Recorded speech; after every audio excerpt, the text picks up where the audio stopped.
Bet on Bears fans. Unfortunately, the Chicago Bears take an L to the Green Bay Packers.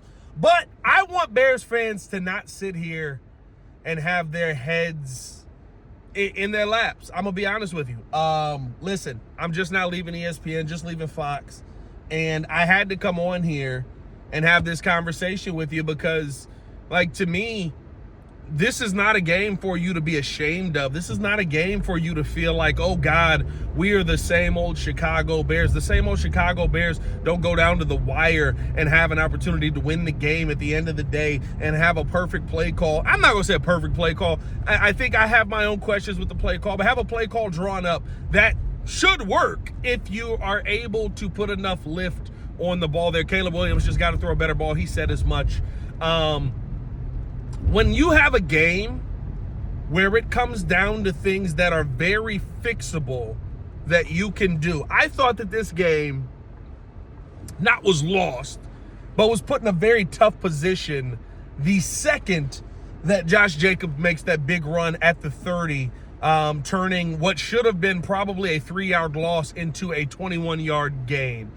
Puts you in a tough position. I thought on that same drive, there's an opportunity to get them to jump, and they do with a move call from TJ Edwards, and all of a sudden you see them, there's this celebration of oh snap, the Bears got a move call to work, except Austin Booker moves first. I thought there were opportunities for the Bears to slow and stop Green Bay multiple times, and it came down to small fundamental things that bit you in the butt at the end of the day. That is a world that I am okay living in, because I also feel like I have a head coach who is going to correct those mistakes. You're going to have Bears fans on both sides of this thing, right? If we're being honest. There are going to be Bears fans that are like me, that are optimistic about today, that you leave this game going, you know what? At the end of the day, you went in there, you competed, you're 9-4, you're second in the division, and if you handle your business the rest of the way, you've got a real opportunity to still finish atop this division, still finish atop the NFC, if we're being honest, with how the next week plays out. The Broncos, or the Green Bay goes into Denver and has to beat that Broncos defense. On top of that, you've got Detroit. I think they're playing the Chargers next week, and the Chargers maybe have found a little bit of something. Although, but as long as you can keep pace, you've got the Browns next week if you're the Bears. You're going to have people who are positive, on the positive side of things like me. You're also going to have people who are on the negative side who say, this is where the Bears messed up. This is where we've seen the Bears mess it up. This is my issue with why the Bears are messing up in these moments and not getting enough done in these moments. And I'm not happy with that. And to those people, I think you have to understand the reason that people that are on my side of the argument today, after a tough loss, a crushing loss, to the Green Bay Packers. But the reason that we're excited is because Ben Johnson feels like you. The reason that I feel like the next 4 games of this season are going to be yet again another really fun time for Bears fans is because Ben Johnson comes into every single practice week with your mindset. Ben Johnson's not happy with the first half of football. He's probably MFing these guys up and down that locker room with what we saw in the first half of that game. Ben Johnson's not happy with the blocking execution from Ozzie Trapillo on that 3rd and 1 play. He's probably giving Ozzie Trapillo an earful after that, right? There is no word. The reason that I'm happy is because Ben Johnson is not okay with this performance. And that is something that we haven't seen from our coaching staff. Could you imagine Matt Eberflus if the Bears had gone 9-3 or 9-4 under his watch? Could you imagine how he would be ignoring certain things or just overlooking certain things? We saw it when the Bears went 4-2, and then all of a sudden it was like, yeah, we still got a lot to work on, but these are the things that we have done good. That's not what you're getting out of Ben Johnson right now. And so for me, I don't think that we're having different conversations after this Packer game. I think that maybe my faith in Ben Johnson getting the job done and improving on what we've seen in the first half is a little bit higher than maybe where yours is. And I think that's the biggest issue for this team as a whole. I would bet you most of the people in that locker room are not upset with the fact that they lost this game on that last play. You went for the win. And Ben Johnson said he was going for 2. So his mindset the entire time was, I'm about to be big balls Ben out here and go out here and make a play, and we're gonna find a way to win this game at the end of the game. I love that. I absolutely love that.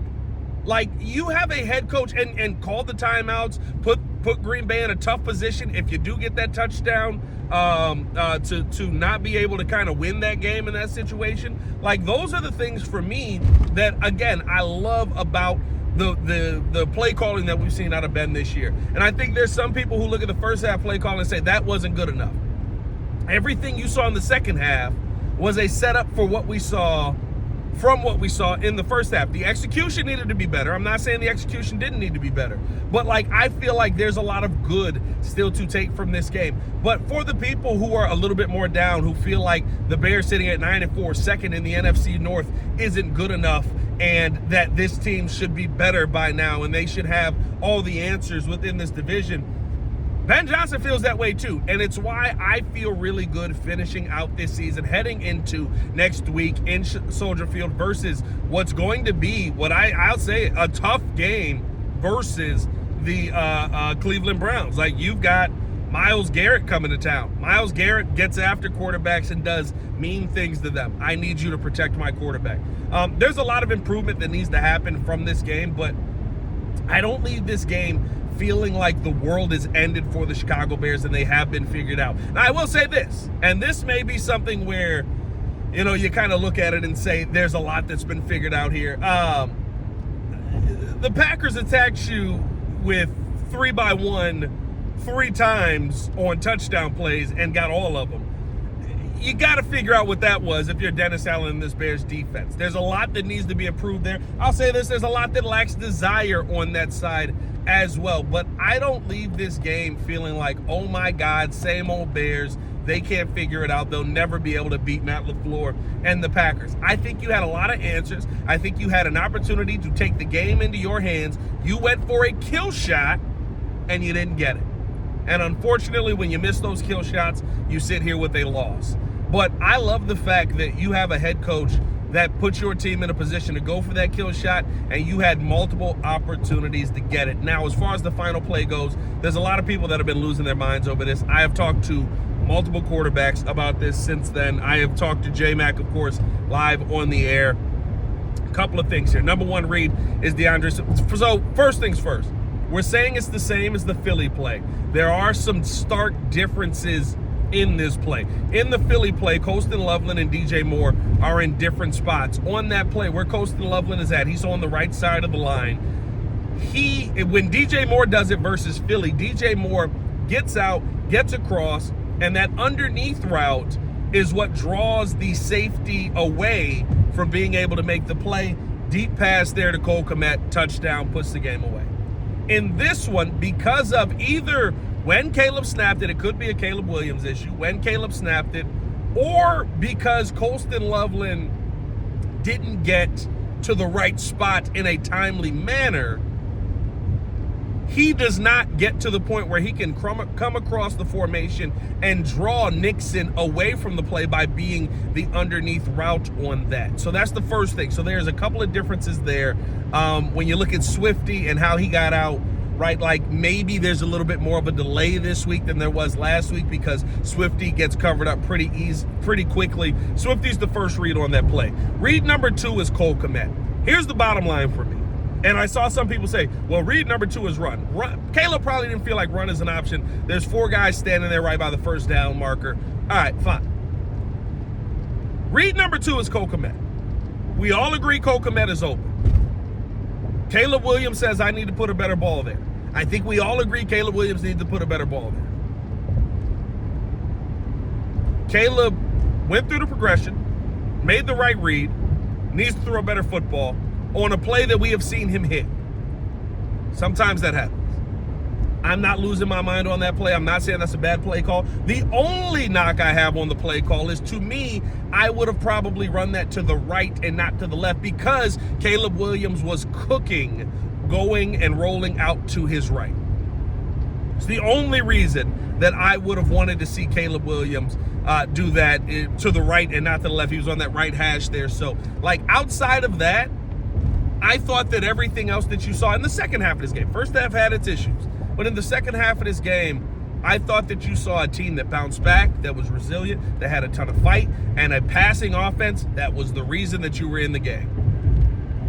I can't ask for much more. Sometimes you win, sometimes you lose, and unfortunately this was one of those times where you lose, but knowing that felt like the Packers' best punch that they could throw at you, and you had a chance to win that game. You've got them in 13 days. Make sure that when they throw that punch, you know how to duck and weave and be able to actually attack that punch this time out. I think there's a lot of good that this Chicago Bears team is going to get from what you saw in this game. I think there's a lot they need to learn. We'll talk more about it on the Chicago Bears podcast tomorrow. We'll talk more about it on the Morning Breeze tomorrow. But I am excited by what we saw out of this Chicago Bears team, and I think that there's going to be a lot that we're going to see improved here over the next 4 games. But hey, let me know how you guys feel in the comments below. I know, unfortunately, it's a loss to the Packers, and that sucks. Bears dropped to 7th in the NFC from 1. They dropped to 2nd in the NFC North. That's more so just how the NFC is playing out right now. The Bears have been really good in the NFC. I believe this is only our 3rd loss in the NFC overall. So, you know, like you've done a good job in the NFC in totality. Now let's see if we can finish the season out right. But hey, man, I appreciate you guys for tuning in and showing love. As always, hit that like button, subscribe to the page, leave a 5-star review. Y'all know what to do. See you guys bright and early for the Morning Breeze. Y'all stay safe out there, Chicago. Bear down. One love. Peace.